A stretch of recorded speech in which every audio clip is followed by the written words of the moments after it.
ஆன்மீகம் டிவி தமிழ் நேயர்கள் அனைவருக்கும் அன்பான வணக்கம். உங்கள் வீட்டில் சுபகாரிய தடை இருக்கிறதா? நினைத்த காரியம் நினைத்தபடி நடக்கவில்லையா? வேலை கிடைக்கவில்லையா? படித்துவிட்டு நான் சும்மா இருக்கின்றேன், நல்லதொரு வேலை கிடைக்கவில்லை என்று காத்திருக்கிறீர்களா? உங்களுடைய அனைத்து மனக்கவலைக்கும் இந்த பிரபஞ்சம் காட்டிய ஒரு தீர்வு தான் பிரம்ம முகூர்த்த நேரம்.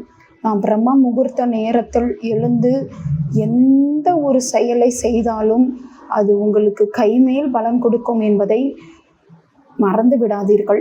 அத்தகைய பிரம்ம முகூர்த்த நேரத்தில் நினைத்த காரியம் நடக்கவும், நீங்கள் நினைத்த இடத்தில் நினைத்த வேலை கிடைக்கவும் என்ன செய்ய வேண்டும் என்பதை பற்றி தான் இந்த வீடியோவில் நாம் பார்க்க போகிறோம். பிரம்ம முகூர்த்த நேரம் என்பது தேவர்களும் சித்தர்களும் இந்த பூமிக்கு வந்து நம்மை ஆசீர்வாதம் செய்வார்கள். எனவே அந்த நேரத்தில் நீங்கள் எழுந்து எந்த பரிகாரமும் எந்த வழிபாடும் செய்தீர்கள் என்றால் அது உங்களுக்கு கைமேல் பலன் கொடுக்கும். முதலில் பிரம்ம முகூர்த்த நேரம்னா என்ன, அந்த நேரத்திற்கு ஏன் இவ்வளவு சக்தி இருக்கிறது என்பதை தெரிந்து கொள்ளலாம். பிரம்ம முகூர்த்த நேரத்தை ஒவ்வொருவரும் ஒவ்வொரு நேரத்தில் சொல்வார்கள். ஆனால் சரியான நேரம் என்பது சூரிய உதயத்திற்கு முன்பாக உள்ள 45 நிமிடங்கள் ஆகும். நீங்கள் இருக்கும் இடத்திற்கு ஏற்ப கூகுளில் எப்பொழுது சூரிய உதயம் என்பதை தெரிந்து கொண்டு அதற்கு 45 நிமிடத்திற்கு முன்பாக இந்த வழிபாட்டை நீங்கள் மேற்கொள்ள ஆரம்பியுங்கள். இல்லை, பொதுவாக சொல்வதென்றால் அதிகாலை 4 மணியிலிருந்து அந்த 5:30 மணி வரை இருக்கின்றது அல்லவா, அந்த நேரத்தை பிரம்ம முகூர்த்த நேரமாக கூட நீங்கள் எடுத்துக்கொள்ளலாம். இந்த பிரம்ம முகூர்த்த நேரத்தில் தான் பிரம்மதேவனின் படைப்பு தொழிலானது ஆரம்பிக்கிறது. அவர் பூமிக்கு தேவர்களும் முனிவர்களும் எழுந்து ததாஸ்து என்பார்களாம். அதாவது நாம் வேண்டியதை அப்படியே நடக்கட்டும் என்று சொல்லிவிடுவார்களாம். எனவேதான் இந்த பிரம்ம முகூர்த்த நேரத்தில் நாம் என்ன வழிபட்டாலும் என்ன பரிகாரம் செய்தாலும் அது நிச்சயமாக 100% உங்களுக்கு பலன் தரக்கூடியதாகவே இருக்கும். இத்தகைய அதி சிறப்பு வாய்ந்த பிரம்ம முகூர்த்த நேரத்தில் நாம் செய்யக்கூடிய சிறிய வழிபாடும் பரிகாரங்களும் நமக்கு நாம் நினைத்த காரியத்தை நினைத்தபடியே நடத்தி கொடுக்கும். அப்படி என்ன பரிகாரம் செய்ய வேண்டும்? பரிகாரம் என்றால் மிக மிக எளிமையான பரிகாரம்தான், ஆனால் பலனோ மிக மிக அதிகமாக இருக்கும். எனவே இந்த வீடியோவை எங்கேயும் ஸ்கிப் பண்ணாமல் முழுமையாக பாருங்கள். நம்ம சேனலை இதுவரை சப்ஸ்கிரைப் பண்ணாதவங்க சப்ஸ்கிரைப் பண்ணி வச்சுக்கோங்க.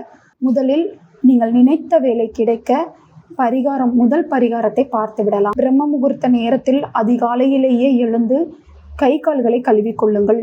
இல்லை, நான் குளித்து விடுகிறேன் என்றால் மிகவும் சிறப்பு. நீங்கள் குளித்து இந்த பரிகாரத்தை செய்ய ஆரம்பிக்கலாம். இல்லை, என்னால் குளிக்க முடியாது, அந்த நேரத்தில் குளிக்க முடியாது என்பவர்கள் கை கால்களை கழுவி கொண்டு கூட இந்த பரிகாரத்தை நீங்கள் செய்யலாம், தவறு ஒன்றும் கிடையாது. உங்கள் பூஜை அறையில் கிழக்கு நோக்கி அமர்ந்து கொள்ளுங்கள். இல்லை, எங்கள் வீட்டில் பூஜை அறை இல்லை என்பவர்கள் வீட்டின் ஏதாவது ஒரு மூலையில், அதாவது அமைதியான இடத்தில் கிழக்கு நோக்கி அமர்ந்து கொள்ளுங்கள். இப்போது கையில் ஒரு சிறிய மண் கிண்ணத்தை எடுத்துக்கொள்ளுங்கள். அப்படி இல்லை என்றால் ஒரு தட்டு கூட எடுத்துக்கொள்ளலாம், சுத்தமான தட்டாக இருந்தால் நன்று. அதில் ஒரு கைப்பிடி அளவு பச்சரிசியை நிரப்பிக் கொள்ளுங்கள். அந்த பச்சரிசியின் மேல் இப்போது நீங்கள் ஒரு துண்டு மஞ்சளையும் ஒரு பச்சை கற்பூரத்தையும் வைக்க வேண்டும். இப்போது ஒரு நோட்டு புத்தகத்தை எடுத்துக்கொள்ளுங்கள், ஒரு பேனாவை எடுத்துக்கொள்ளுங்கள். இதுதான் மிக மிக முக்கியமான ஒன்றாகும். நீங்கள் தட்டில் எடுத்து வைத்திருக்கின்ற அந்த பச்சரிசிக்கு எதிரே உட்கார்ந்து டைரியவோ இல்லை புது நோட்டையோ எடுத்துக்கொள்ளுங்கள். இப்போது நீங்கள் அதில் எழுத வேண்டும். என்ன எழுத வேண்டும் என்றால், உங்களுக்கு எந்த நிறுவனத்தில் அல்லது அரசாங்க வேலை கிடைக்க வேண்டுமோ அது நிறைவேறிவிட்டதாக நீங்கள் எழுத வேண்டும். அதாவது, எனக்கு இந்த நிறுவனத்தில் நன்றாக வேலை கிடைத்து விட்டது, நான் நன்றாக பணியில் அமர்ந்து விட்டேன், நான் என்னுடைய வேலைகளை நன்றாக செய்து கொண்டிருக்கின்றேன், நான் மிகவும் மகிழ்ச்சியாக இருக்கின்றேன் என்பது போல நீங்கள் அந்த நோட்டு புத்தகத்தில் எழுத வேண்டும். அதாவது அந்த காரியம் நடந்தேறி விட்டதாக நீங்கள் அதில் குறிப்பிட்டிருக்க வேண்டும். நடக்கவில்லை என்றாலும் நடந்ததாக நீங்கள் குறிப்பிட்டால் அந்த நேரத்தில் தேவர்களும் முனிவர்களும் உங்களுக்கு ததாஸ்து என்பார்கள். அப்படியென்றால் நீங்கள் எழுதியது அப்படியே ஆகட்டும் என்பது அர்த்தமாகும். எனவே நீங்கள் ஒரு விஷயத்தை நடந்து விட்டதாக எழுதி கொள்ளுங்கள். எப்போதுமே நாம் பொதுவாகவே வாழ்க்கையில் ஒரு விஷயத்தை அடிக்கடி சொல்லும் பொழுது அது கண்டிப்பாக நிச்சயமாக நிறைவேறும் என்று பெரியவர்கள் சொல்லி கேள்விப்பட்டிருப்போம் அல்லவா?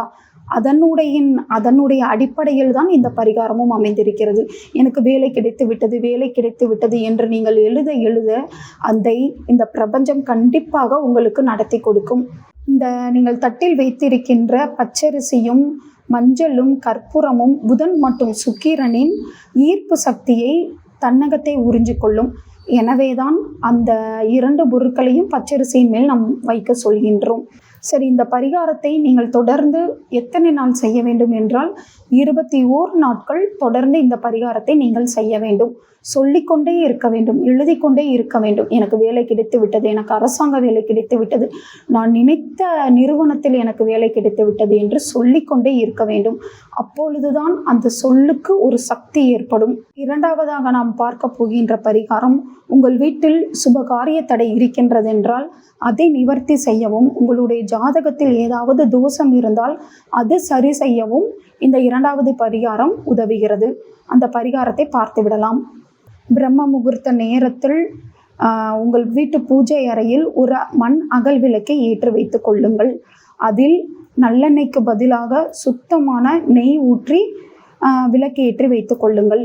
பிறகு அந்த விளக்கிற்கு நெய்வேத்தியமாக நாம் என்ன வைக்க வேண்டும் என்றால், ஒரு டம்ளர் சுத்தமான தண்ணீர் வைக்க வேண்டும், சிறிதளவு கற்கண்டு வைக்க வேண்டும்.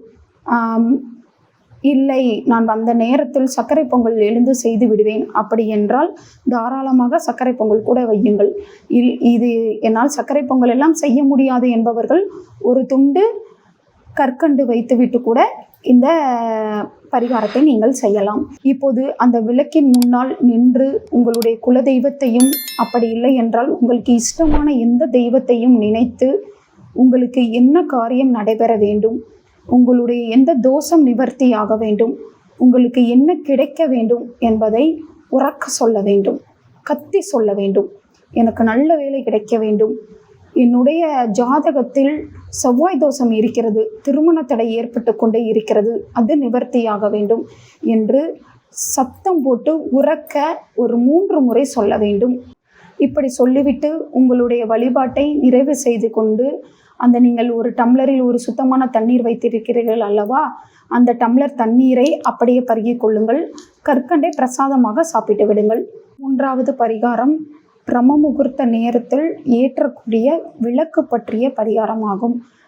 பிரம்ம முகூர்த்த நேரத்தில் எழுந்து குளிப்பவர்கள் குளித்து விடுங்கள், முடியாதவர்கள் கை கால்களை அலம்பிக் கொள்ளுங்கள். பிறகு பூஜை அறைக்கு வந்து ஒரு மண் அகல் விளக்கை கிழக்கு நோக்கி ஏற்ற வேண்டும். அதில் நெய் அல்லது நல்லெண்ணெய் ஊற்றிக்கொள்ளுங்கள். பிறகு அந்த தீபத்திற்குள், அந்த விளக்கிற்குள் நீங்கள் 2 கிராம்பையும் ஒரு சிறிதளவு பச்சை கற்பூரத்தையும் சேர்த்து கொள்ளுங்கள். இது 2ம் நல்ல வாசங்களை நிரப்பி உங்களுடைய சிந்தனைகளை ஒருமுகப்படுத்தி ஒரு நேர்மறை ஆற்றல்களை தன்னகத்தை ஈர்த்து கொள்ளும். எனவே தான் இந்த 2 பொருட்களையும் சேர்க்க வேண்டும். மேலும் இந்த 2 பொருட்களும் மகாலட்சுமிக்கும் மிகவும் உகந்தது. எனவே மகாலட்சுமி உங்களுடைய வீட்டில் வந்து அமர்ந்தே கொள்வாள். அந்த அளவிற்கு மிக மிக சிறப்பு வாய்ந்தது இந்த 2 பொருட்களையும் விளக்கில் சேர்ப்பது. பிறகு அந்த விளக்கிற்கு முன்னால் உங்கள் 2 கைகளையும் கூப்பிக் கொள்ளுங்கள்.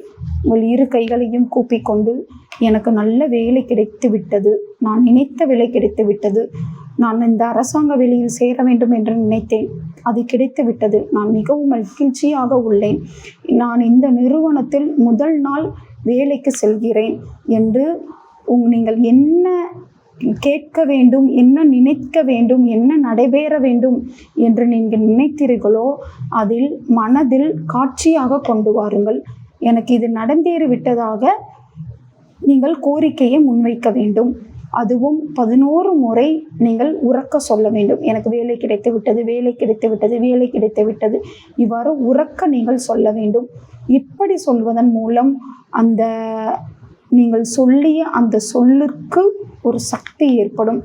அதை இந்த பிரபஞ்சம் உங்களுக்கு எப்படியேனும் நிறைவேற்றியே தரும். இந்த நேர்மறை ஆற்றல் தான், இந்த நேர்மறை எண்ணம் தான், திரும்ப திரும்ப நீங்கள் சொல்வது தான் உங்களுடைய அந்த காரியத்தை நிறைவேற்றி கொடுக்கும் என்பதில் நீங்கள் எந்தவித சந்தேகமும் இல்லாமல் இந்த ஒரு விஷயத்தை நீங்கள் செய்ய வேண்டும். இந்த வழிபாட்டின் போது நீங்கள் முக்கியமாக விநாயக பெருமானை, அதாவது காரிய சித்திக்காக விநாயக பெருமானின் மந்திரத்தை 108 முறை உச்சரிக்க வேண்டும்.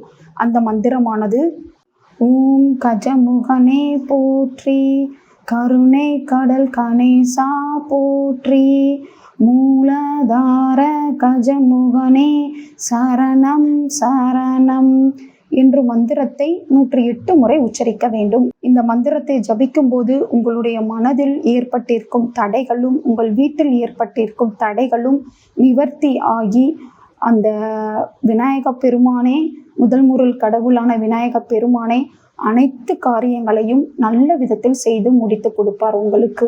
இந்த 3 பரிகாரங்களில் உங்களுக்கு எந்த பரிகாரத்தின் மீது உங்களுக்கு எது வசதியாக இருக்கிறதோ அந்த பரிகாரத்தை முழு நம்பிக்கையோடு நீங்கள் தொடர்ந்து செய்து வாருங்கள்.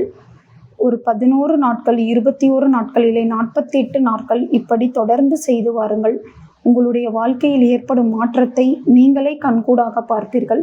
உங்களிடம் இருக்கும் எதிர்மறை ஆற்றல்களும் எதிர்மறை எண்ணங்களும் நீங்கி நேர்மறை ஆற்றல்களும் நேர்மறை எண்ணங்களும் வந்து அந்த காரியத்தை நடத்துவதற்கும் அந்த காரியத்தை முடிப்பதற்கும் உங்களுடைய மனம் யோசிக்க ஆரம்பித்துவிடும். எனவே அது தானாகவே அந்த காரியம் நடைபெற்றுவிடும். இதுதான் இந்த பரிகாரத்தில் உள்ள ஒரு சூட்சமமாகும். எனவே நம்பிக்கை இருப்பவர்கள் இந்த பரிகாரத்தை செய்து பயன்பெறுங்கள். எனது அன்பான நேயர்களே, நீங்கள் இந்த பிரம்ம முகூர்த்த வழிபாட்டை செய்யும்போது மறந்தும் ஒரு 4 தவறுகளை மட்டும் செய்து விடாதீர்கள். அதில் முதலாவதாக, நீங்கள் பிரம்ம முகூர்த்த நேரத்தில் எழுந்து இந்த வழிபாடெல்லாம் முடித்து விட்டீர்கள் என்றால் திரும்பவும் தூங்க போகாதீர்கள். அப்படி தூங்கக்கூடாது என்பது விதியாகும். பிறகு சந்தேக எண்ணம் இருக்கக்கூடாது. எனக்கு இது நடக்குமோ, எனக்கு இது நிகழாமல் போனால் நான் என்ன செய்வது, இப்படி எந்த விதமான சந்தேகமும் இருக்கக்கூடாது. இது எனக்கு நிச்சயம் கிடைக்கும், எனக்கு இது நிச்சயமாக என்னுடைய வாழ்க்கையில் நிறைவேறும், கண்டிப்பாக இது எனக்கு நல்ல விலை கிடைத்தே தீரும், கண்டிப்பாக எனக்கு திருமணம் கைகூடியே வரும், கண்டிப்பாக எனக்கு குழந்தை பாக்கியம் கிட்டும், கண்டிப்பாக எனக்கு நல்ல பொருள் செல்வம் சேரும், இப்படி எல்லாமே நேர்மறை எண்ணங்களாகவே இருக்க வேண்டும் என்பது குறிப்பிடத்தக்கது. பிறகு இந்த பிரம்ம முகூர்த்த நேரத்தில் கோபப்படவோ இல்லை யாரோட சண்டை செய்யவோ கூடாது. 4வதாக, இந்த வழிபாட்டை குறைந்தபட்சம் 21 நாட்கள் செய்ய வேண்டும். அப்படி இல்லை என்றால் 1 மண்டலம், அதாவது 48 நாட்கள் கூட நீங்கள் செய்து வர வேண்டும். அப்பொழுதுதான் நீங்கள் நினைத்தபடி இந்த பரிகாரமும் சேர்ந்து உங்களுக்கு கை கொடுக்கும். அந்த பிரபஞ்சமும் நீங்கள் நினைத்த கடவுளும் இறைவனும் நீங்கள் நினைத்த காரியங்களை அப்படியே உங்களுக்கு நடத்தி கொடுப்பார், அருள் புரிவார். இந்த வீடியோ உங்களுக்கு பயனுள்ளதாக இருந்தால் உங்கள் நண்பர்களுக்கும் உங்கள் உறவினர்களுக்கும் ஷேர் பண்ணுங்கள். அவங்களும் அதை பற்றி தெரிஞ்சுக்கிடட்டும். ஆன்மீகம் டிவி தமிழ் நேயர்கள் அனைவருக்கும் நன்றி, வணக்கம். இன்னொரு வீடியோவில் சந்திப்போம்.